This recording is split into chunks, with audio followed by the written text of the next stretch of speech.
Hello students, welcome to my channel. इस class के अंदर हम पढ़ेंगे फिश।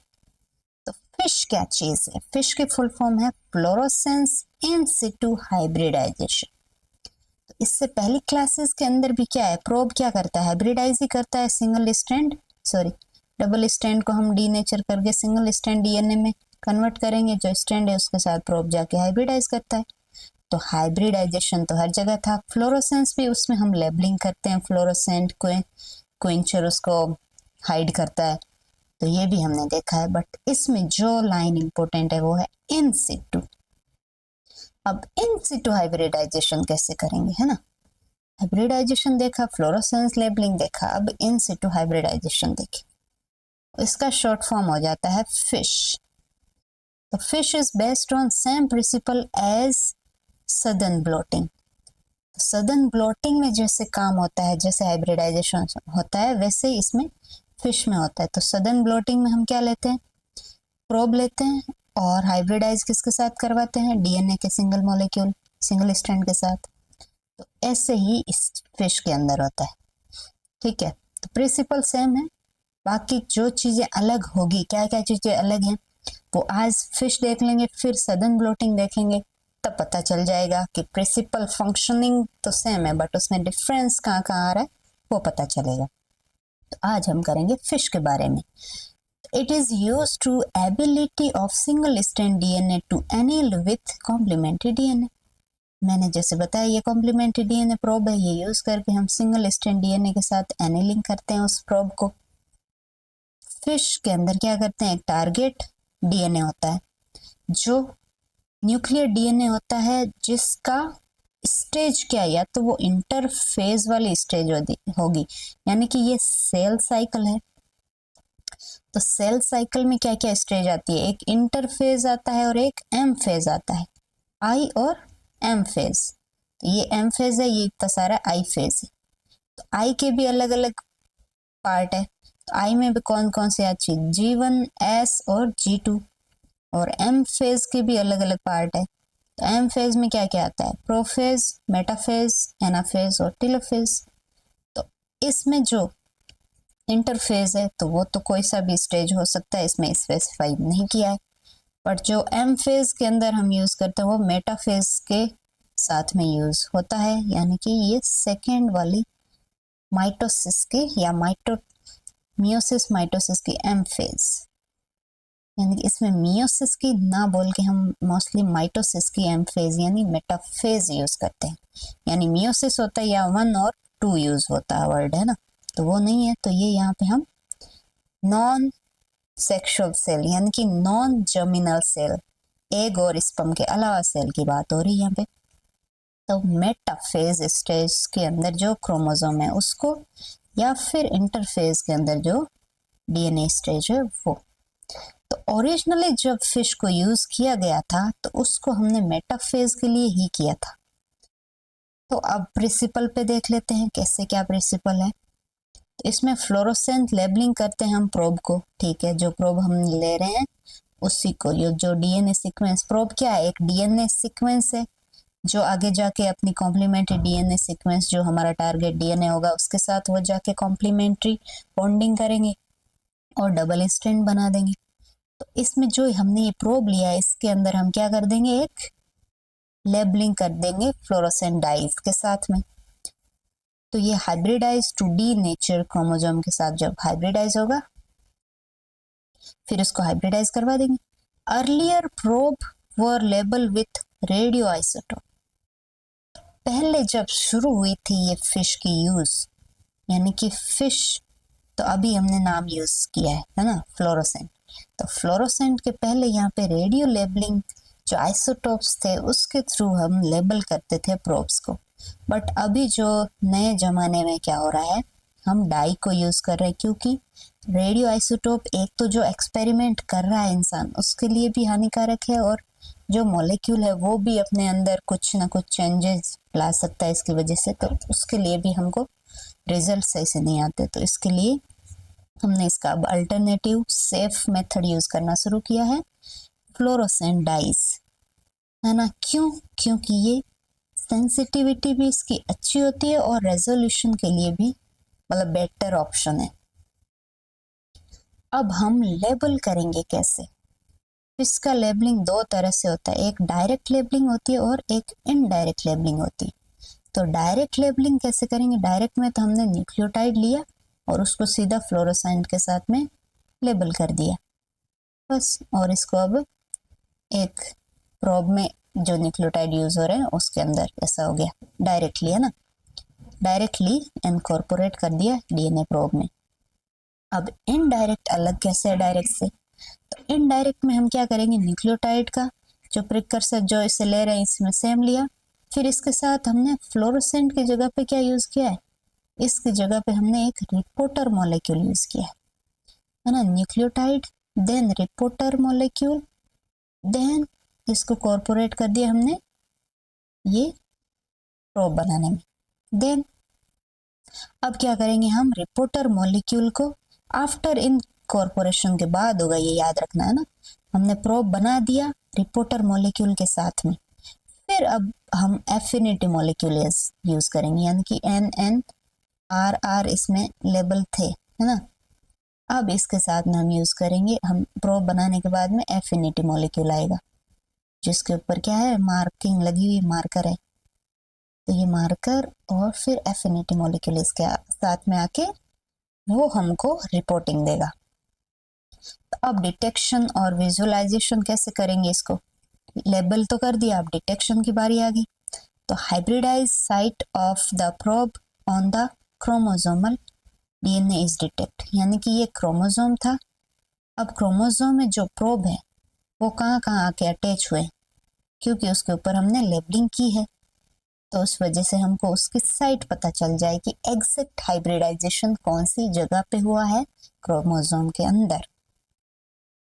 वो ऑब्जर्व करेंगे हम फ्लोरोसेंट सिग्नल से जो इमिट करेगा प्रोब, क्योंकि प्रोब के ऊपर हमने लेबलिंग की है फ्लोरोसेंट की। तो यदि हम दो प्रोब यूज कर रहे हैं एक साथ में, तो हम क्या करेंगे, उसको डिफरेंट फ्लोरोक्रोम से लेबल करेंगे। फ्लोरो मीन्स कलर देने वाला, क्रोम मीन्स कलर उसका अलग अलग होना चाहिए, डिफरेंट बोला है। तो प्रोब 1 और प्रोब 2, तो फ्लोरोसेंट क्या है, एक तो ये येलो दे या फिर एक रेड दे, दोनों सेम देगा तो हमको पता नहीं चलेगा कि दोनों की सीक्वेंस अलग थी, है ना, और फिर ऐसे लगेगा ये सेम सीक्वेंस के ही जो क्रोमोसोम है इधर भी लगेगा सेम सीक्वेंस है, तो इसलिए हम इसको अलग टैग करेंगे कलर से और इसको अलग कर देंगे, तो पता चल जाएगा दोनों का सीक्वेंस क्या था। तो relative positioning of two marker on the same chromosome can be visualized differently. FISH allow direct visualization of marker position. तो फिश की हेल्प से क्या हुआ, हमको डायरेक्ट पता चल गया मार्कर की पोजीशन क्या है क्रोमोसोम के ऊपर या फिर कोई भी डीएनए मॉलिक्यूल के ऊपर। तो हम कंपोनेंट क्या क्या फिश में यूज करते हैं, दो कंपोनेंट होता है, एक तो जो प्रोब है जिसको हमने लेबल किया है, और एक वो प्रोब जाके किसके साथ हाइब्रिडाइज करेगा, वो टारगेट डीएनए होगा हमारा। ये हो गया टारगेट डीएनए और ये है प्रोब, तो ये हमारे हैं कंपोनेंट ऑफ द फिश। अब टाइप क्या है, प्रोब के टाइप है ना, टारगेट तो टारगेट है, टाइप में हम प्रोब रखेंगे। तो प्रोब के टाइप डिपेंड किस पे करते हैं, एप्लीकेशन, यानी कि हम किस मकसद से उस प्रोब का यूज कर रहे हैं। तो इस एप्लीकेशन के बेसिस पे हमने 3 टाइप के प्रोब यूज किए हैं, मतलब 3 टाइप के इनको कैटेगराइज किया है, क्लासिफाई किया है।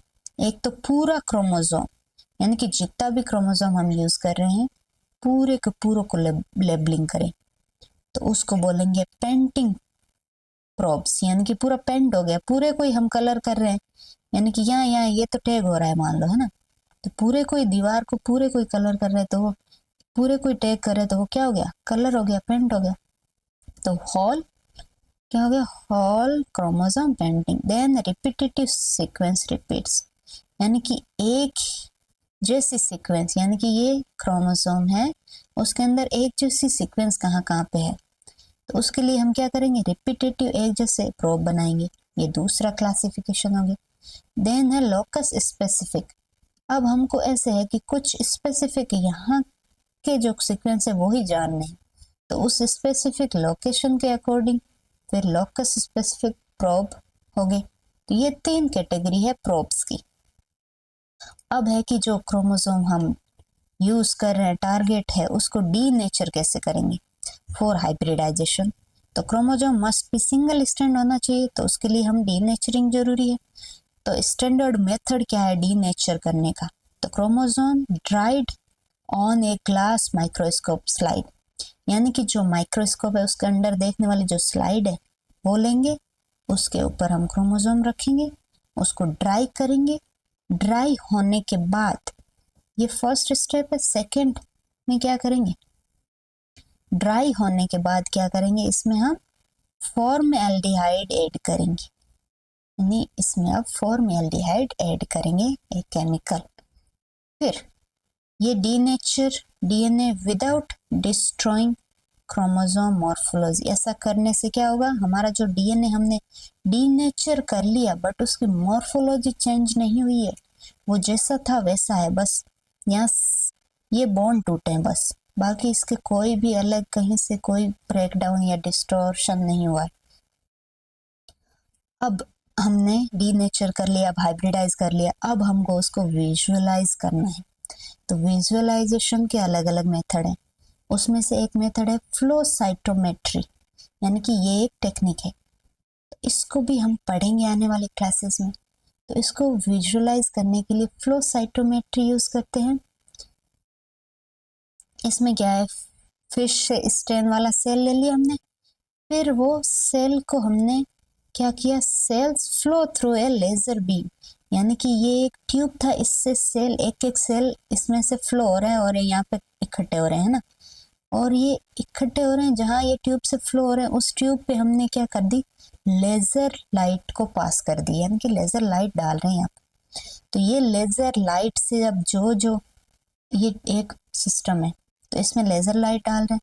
अब सिस्टम में ये लेजर लाइट जहाँ भी स्कैटर हो रही है, कहाँ किधर क्या उसका मोमेंट है स्कैटर होने के बाद, वो इस मशीन के द्वारा क्या हो जाएगा, डिटेक्ट हो जाएगा, है ना। इसकी जो भी लाइट निकलेगी वो इस पे पड़ेगी आके, ये फिर हम क्या कर लेंगे, रिकॉर्ड कर लेंगे डिटेक्टर की हेल्प से। तो ये फ्लोरोसेंट, इसमें क्या होगा, जो लेजर बीम इस पे आ रही है और इसमें जो टैग है फ्लोरोसेंट, उसकी क्या इंटेंसिटी है, उसके अकॉर्डिंग लेजर बीम का वो डिस्ट्रैक्शन या लेजर बीम की लाइट हमको शो होगी। तो वो फ्लोरोसेंट की इंटेंसिटी या फिर फ्लोरोसेंस जो भी हो रहा है, लाइट की इंटेंसिटी उसमें क्या है, वो हम रिकॉर्ड कर लेंगे फ्लो साइटोमेट्री की हेल्प से। और इस फ्लो साइटोमेट्री का जो भी प्रिंसिपल है वो हम डिटेल में जब ये टेक्निक पढ़ेंगे तब पढ़ेंगे। दूसरा इसमें है स्लाइड बेस्ड सिस्टम। तो स्लाइड बेस्ड सिस्टम क्या होता है, फिश स्टेन है जो अभी जो पहले जो यूज किया वही इसमें माइक्रोस्कोपिक स्लाइड पे किया है। तो इसको ऑब्जर्व करने के लिए wide field fluorescent microscopy use होंगी, या फिर कॉनफोकल फ्लोरोसेंस माइक्रोस्कोपी, 2 तरह की माइक्रोस्कोपी यूज होती है।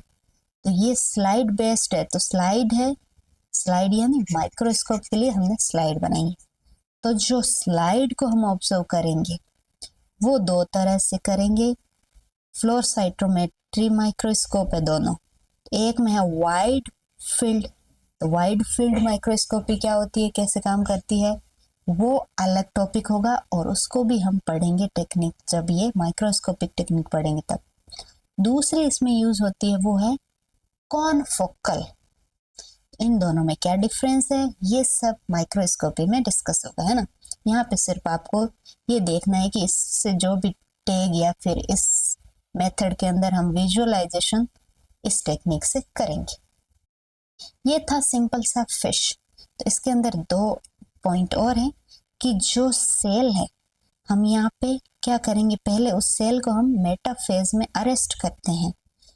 जब मेटाफेज से रिलेटेड जो है, एक तो इंटरफेज में हम करते हैं फिश का टैग और एक मेटाफेज में करते हैं हाइब्रिडाइजेशन, है ना। तो जहाँ मेटाफेज में जब कर रहे हैं तब हमारा तो मेथड क्या है, उसमें हम कोल्चिसिन यूज करेंगे। कोल्चिसिन क्या करता है, माइटोसिस के साथ इंटरफेयर करता है, यानी कि मेटाफेज के बाद उसकी स्टेज आगे बढ़ने नहीं देता, मेटाफेज में अरेस्ट कर देता है, ट्रैप कर देता है सेल को। तो फिर जो है फिक्स्ड प्रिपरेशन इंक्यूबेशन, जो इंक्यूबेशन है यानी कि ये हाइब्रिडाइजेशन होगा कैसे, तो जो प्रोब है हमने लिया और जो टारगेट के लिए हमने जो अपना सैंपल लिया इसमें लिया, तो ये एक हो गया सॉल्वेंट इन दोनों का, प्रोब प्लस टारगेट डीएनए। फिर हम एक थोड़ा सा टेम्परेचर बढ़ाएंगे, तो उससे क्या होगा, जो डबल स्टैंड डीएनए है वो सिंगल स्टैंड ही बने रहे, वापस डबल स्टैंड ना बन जाए, उसके लिए एक स्पेसिफिक टेम्परेचर फिक्स करना पड़ेगा। तब क्या हो जाएगा, हमारा जो प्रोब है वो हाइब्रिडाइज हो जाएगा उस सिंगल स्टैंड डीएनए के साथ। ये कॉमन चीजें हमने बहुत ज्यादा डिटेल में ऑलरेडी पढ़ चुके हैं, तो इतना बताने की अभी जरूरत नहीं होनी चाहिए आई थिंक। और जिसको लगता है ये टेम्परेचर कैसे काम करता है, ये सारी चीजें हमने पीसीआर में बहुत ही अच्छे से डिटेल में समझी है। तो नेक्स्ट क्लास में हम देखेंगे कॉलोनी हाइब्रिडाइजेशन क्या है, कैसे काम करता है, ओके, और कैसे ये फिश अलग है। Okay, bye bye, take care.